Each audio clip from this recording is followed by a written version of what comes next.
Imagine the raw, untamed power of the ocean, a colossal force capable of turning steel and wool into splinters. For any sailor, there's a primal fear that lurks beneath the surface: the tempest. This is the stage upon which Alexei Petrov's incredible story unfolds. It's a testament not just to human resilience, but to the overwhelming, often terrifying might of the sea. His 72-day ordeal was a relentless battle against a world reduced to towering waves and an unforgiving horizon, a struggle etched into every creaking timber and every desperate breath. This is the story of a man, a small vessel, and the ocean's fury unleashed. Our story begins far from the roaring storms, in the relatively calm waters of a fishing ground. Alexei Petrov was a seasoned fisherman, accustomed to the rhythms of the sea. His small fishing trawler was his world, a vessel he knew intimately, a floating home designed for the demanding work of the Bering Sea.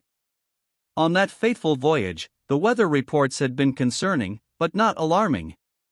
It was a calculated risk, one taken by countless mariners before him.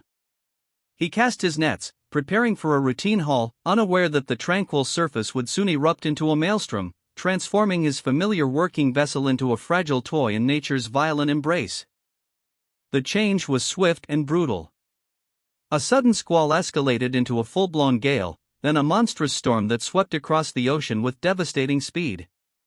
Waves, initially white-capped, began to build into liquid mountains, crashing down with incredible force. Petrov fought to steer his trawler, the vessel groaning under the relentless assault. The wind howled like a banshee, tearing at anything not lashed down.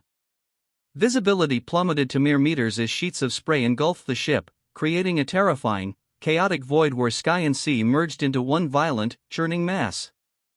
This wasn't just bad weather, it was the ocean attempting to reclaim its dominion, testing the very limits of human endurance. The storm raged for days, a relentless hammer blow against the trawler. Eventually, the unimaginable happened: a catastrophic wave, perhaps a rogue wave, engulfed the vessel. Petrov's trawler capsized, then righted itself, but not without immense damage. The engine was flooded, communication systems destroyed, and most of his provisions washed away. He was now truly adrift, a speck in the vast, indifferent ocean. The immediate terror of the capsizing gave way to a chilling realization: he was utterly alone, adrift amidst a storm-torn sea, miles from any shipping lane.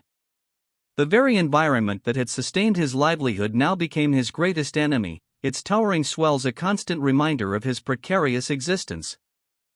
With only a handful of salvaged supplies, including a few fishing lines and some emergency rations, Petrov began his desperate fight for survival. The storms, though less intense, continued intermittently, each wave a fresh challenge, a new threat.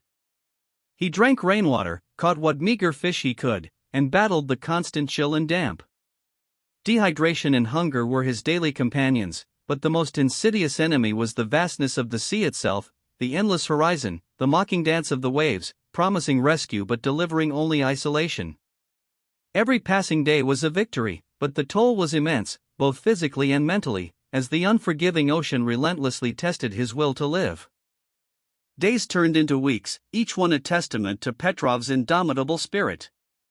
He fashioned a crude sail from salvaged tarpaulins, hoping to catch a current or a prevailing wind. He kept a lookout, scanning the horizon for any sign of land or a passing vessel, his eyes strained by the glare and the constant movement of the sea. Then, after more than 2 months of solitary struggle, a distant silhouette appeared on the horizon. Hope, a fragile thing in the face of such adversity, surged through him. It was a Japanese fishing trawler, its lights a beacon in the darkening expanse. The turbulent waves that had once been his torment now seemed to carry a promise, pushing him towards salvation. The Japanese crew spotted Petrov's makeshift signal, a desperate flag hoisted high. Approaching with caution, they found a man barely clinging to life, his body emaciated but his spirit unbroken. The sea, which had tried so relentlessly to claim him, finally released its grip.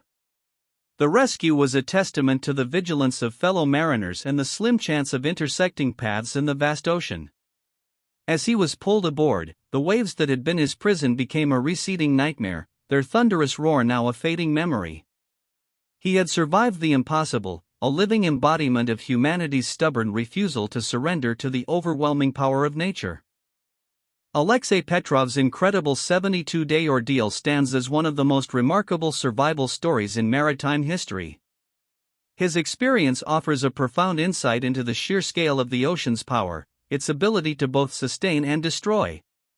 While Petrov survived, many others have not, swallowed by the depths or lost to its relentless storms. His tale serves as a somber reminder of the inherent dangers of the sea, the tiny margins between life and death, and the incredible, almost unfathomable strength of the human will when pushed to its absolute limits.